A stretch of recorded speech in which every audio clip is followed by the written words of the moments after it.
En Viaje de Gracia. Arquitectario. Del cimiento a la expansión.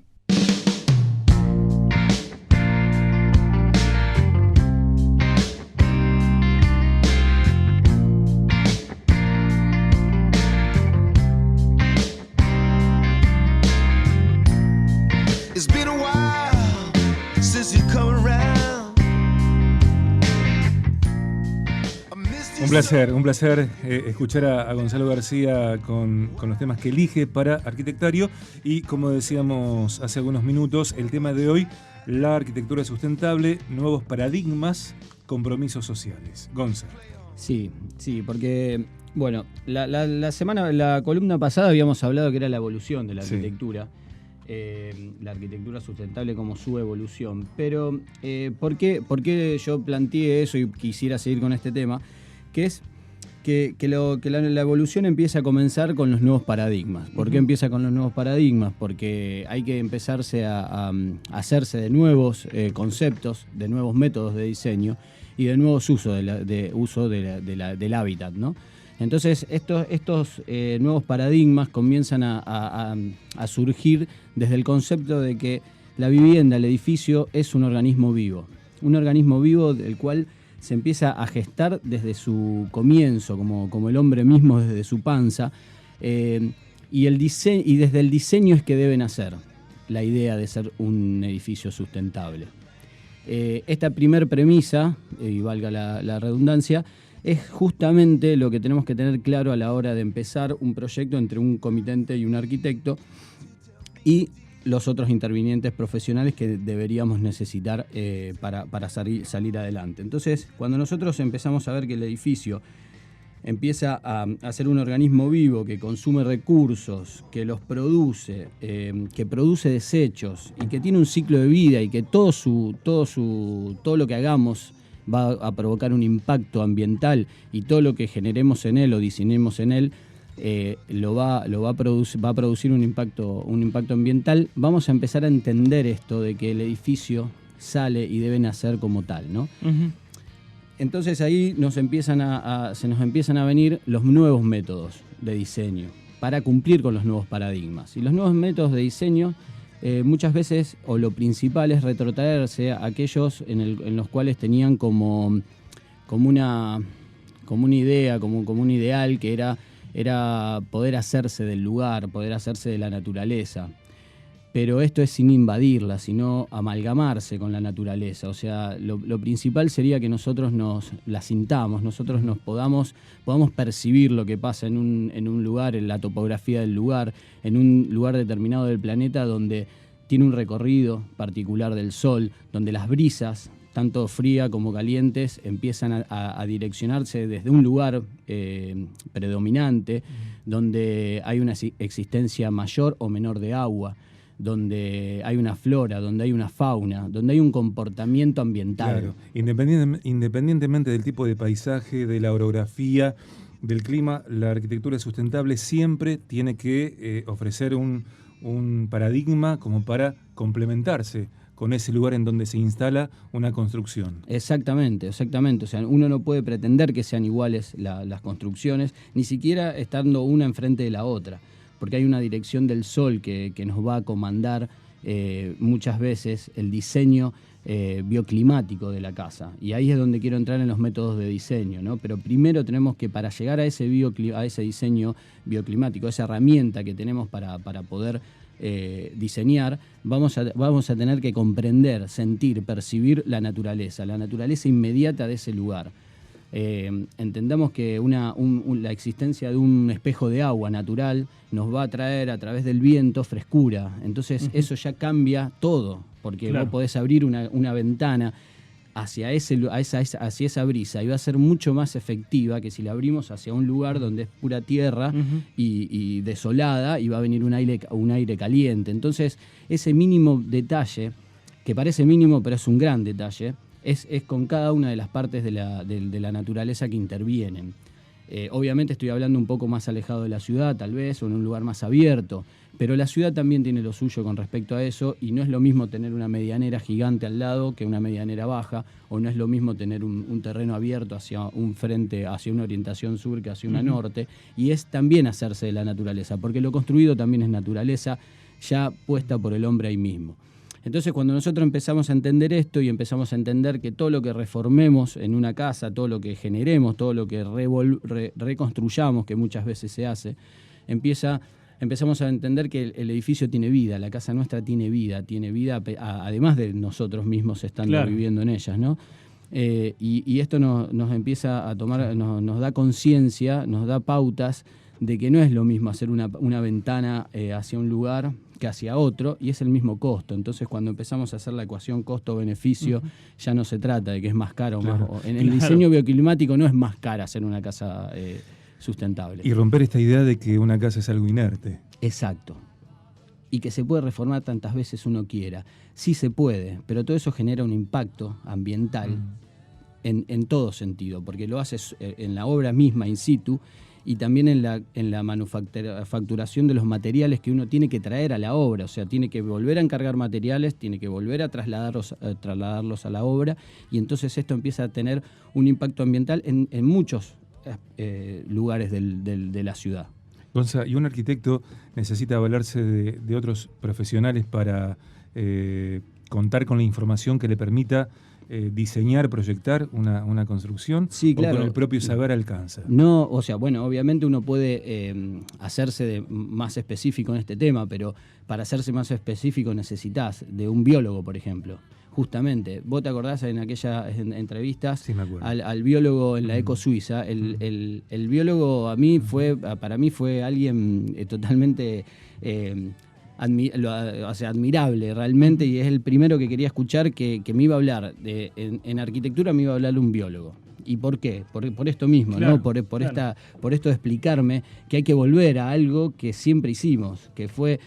o sea, uno cuando llega a un terreno y quiere un poquito de calor, o sea, gira y ve y extiende su cabeza, o sea, su mirada hacia el sol, y se queda con los ojos cerrados recibiendo ese calor. La casa es lo mismo, eso es lo que tenemos que entender. Y ahí empezamos a ver que el sistema constructivo que elijamos también tiene que ver con la sustentabilidad, desde su, digamos, su propia materialidad hasta su forma de ejecución, que empieza, que hay muchas variantes, que eso va a ser una columna después, posterior, pero que realmente este sistema constructivo se empieza a acomodar, se empieza a complementar con este diseño bioclimático que estamos buscando, del cual también vamos a poder entrar bien específicamente en este tema, que es bastante complejo, a pesar de que es algo originario, ¿no? Desde siempre. Uno cuando arma una carpa, ¿hacia dónde la orienta?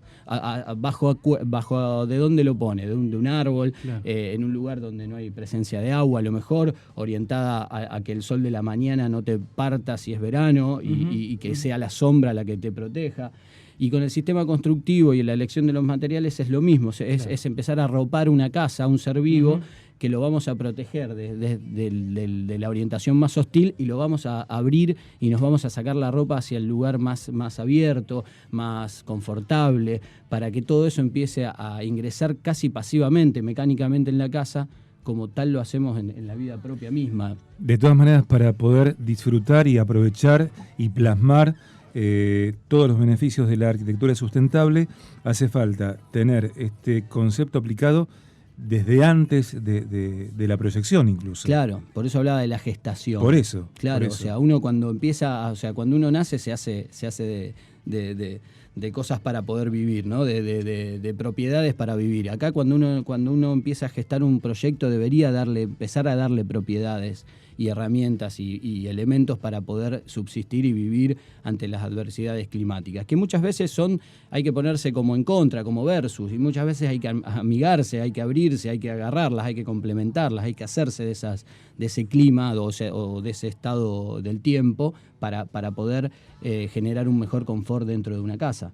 Y eso es justamente un primer método, y que no debe faltar, porque después hay un metabolismo que tiene la casa en el cual uno empieza a tener o sea, la casa empieza a generar fluidos, tanto con la gente que la habita, esos fluidos y residuos, pueden reocuparse, pueden volver a la casa, a otros lugares que se precise, como por ejemplo aguas grises a riego, y los desechos deben ir a un lugar donde puedan ser degradados. Y que es como el metabolismo propio de nuestro cuerpo, pero eso puede a lo mejor no ser tan prescindible como el método anterior, pero también complementa y mejora. Y después está hay una parte de ecodiseño donde uno ya empieza a gestionar una flora, una flora alrededor, justamente arbitrariamente puesta para que complemente la forestación existente o que la potencie, para proteger la casa o para dar sombra o para abrirse. Y son los métodos que no encarecen, son los métodos que uno cuando va a plantar un árbol, bien debería ponerlo donde va, y es lo mismo el costo de plantarlo en un lugar o en otro. ¿No? Entonces después sí se agrega la domótica, después se agrega las energías renovables a través de paneles solares o de eólicos. Eso empieza a generar un costo adicional que se va a remunerar en el tiempo, que uno puede estar dispuesto o no a poder absorberlo o a gastar en eso, pero sí hay un compromiso social en esto de decir, bueno, vamos a orientar la casa, vamos a hacer que la casa de por sí sola empiece a hacerse de valores confortables a través del clima reinante. Gonza, ¿y esto se puede aplicar, estos nuevos paradigmas que nos permiten mostrar en obras estos compromisos sociales, se pueden aplicar en viviendas ya hechas, en construcciones ya hechas? Porque hasta acá me parece, o queda la sensación de que es aplicable en algo que está por hacerse. Ahora, en cosas que están hechas, ¿también se puede aplicar? Y otra pregunta más que me surge ahora, y no sé si tiene que ver, vos me dirás. Muchas personas pagan viviendas en cuotas y te dan un departamento en un edificio que una empresa constructora hace en un lugar. Yo pago y me dan mi departamento. ¿Ahí también yo puedo aplicar algo de estos nuevos paradigmas?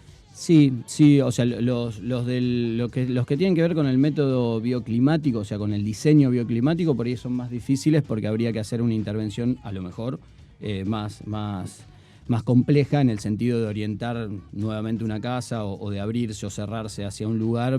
Puede llegar a ser más complejo, o habría que evaluar, mejor dicho, esto que yo digo, o sea, de esto que la arquitectura sustentable plantea, ¿no?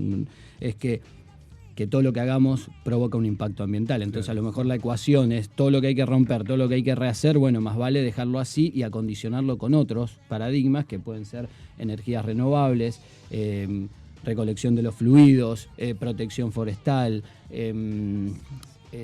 materiales que se puedan adosar, que puedan generar cámaras de aire para aislarse mejor del lugar de la orientación más hostil. O sea, se puede, para redondear la pregunta, sí se puede.